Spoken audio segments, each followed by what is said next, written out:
So hi there everybody, we're back for part 2 of the big Speeton Ammonite. I've done a couple more hours on it. I've revealed a bit more shell which I'll show you, but like I said in the first instalment, it's going to take absolutely ages, but I'm sure once it's finished it's going to look absolutely superb in my collection. And I think it's coming on quite well. There are one or two bits that are quite sticky, and I haven't really figured out how to get the rock off without actually damaging the ammonite. But that's a bit of research, contacting friends, see if they've got any ideas, like John, Chris or Mark from Fossil Adventures. But it's looking nice, so I'll show you the work that I've done already. Yeah, so this little bit has took me a couple of hours. You've got to be really careful, because you don't want to damage the shell and break it off. If you can remember from the first instalment, all you could see was this piece here, and just doing this piece here has took a couple of hours. You know, it's very sticky rock, and you've got to be really careful when you're using your pen, because there's nothing worse than putting your pen into your ammonite and you're left with a little hole. So I'm going careful, and fingers crossed we're going to expose round here today, and then probably tomorrow we'll try round the back and see if we can get anything from round the back.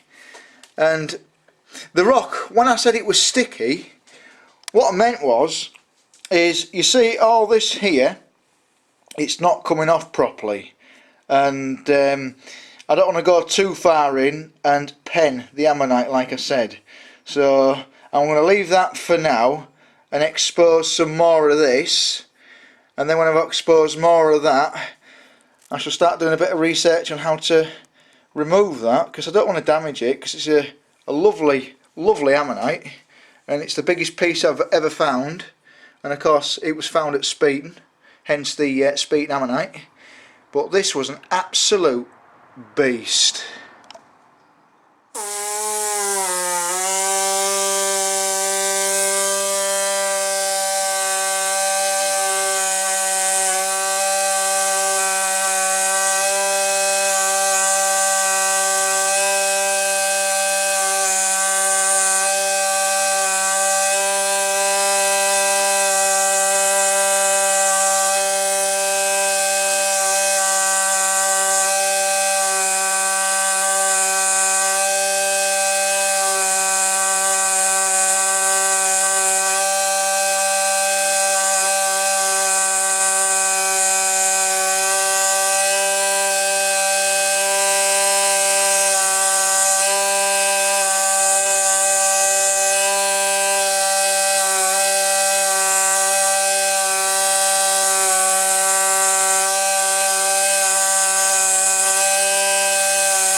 Yeah, so far I've spent roughly around about 2 hours on this piece here now. As you can see, I'm just going around the edges. It is very sticky, and I've come across one or two holes. I think they're just natural air pockets though, and I'm going around the ammonite. This bit particularly here, that is very sticky around here. I don't know why, it's just not popping off like it should, so I'm going to have to be very careful around there. We've got a few more air pockets here where the shell's not been preserved as well. There's another one here, and there's another one just over here, but I think it's coming on good so far. Beast. Right, so everyone, I've managed to expose all this. This, you won't believe it, is 4 hours work. It's going to take me a long time, like I said, to do this, but we've got some of the sticky bit off there. But what I want to do is I want to remove all of this matrix around here. That's probably going to take me another 4 hours. Obviously I'm not going to film for 4 hours. I'm just going to do a bit at a time and then show you what I've done.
spent 10 hours on this specimen, and it looks like, you know, a typical Speeton Ammonite. When I've been prepping it down, some of it hasn't been fossilised very good, and it's just cracking away. Fingers crossed it isn't too bad, but if it continues like this, I don't think too much of it is there, but I should continue prepping and see what we can sort out. But you'll see what I mean. Take a look. Yeah, so I've been prepping around the edges, and there's just chunks of it, especially here. Can you see there? It's not been preserved very well at all. Not like this piece here. That's been preserved okay. There's a lot of calcite veins in there, but here, when I'm getting down to it, it's getting very, very brittle, and it's just breaking up, you know. And there are little air pockets in there too, but we'll keep prepping down, and fingers crossed we'll get a bit more exposed. Take this bit off just here, but yeah, all that is just sort of like cracking away when I'm prepping it.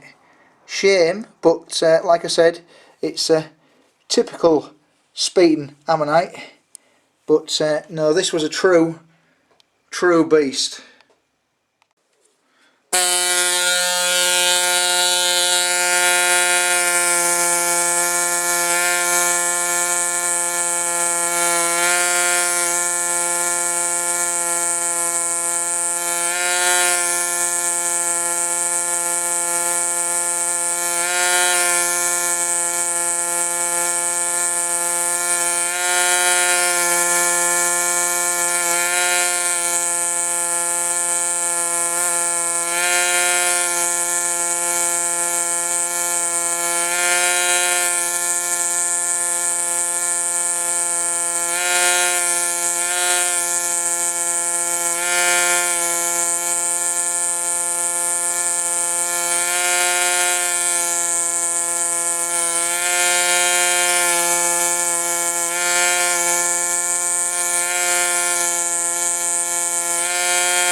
Right, so I've been on this approximately 12 hours now. This piece of ammonite, it's coming along good, apart from, like I said, some of the edges around here are decaying, but it keeps going down, which is very promising. So yeah, this is part 2, and we'll get back to that and do part 3 in a couple of days. So thanks for watching, and part 3 will be coming very soon.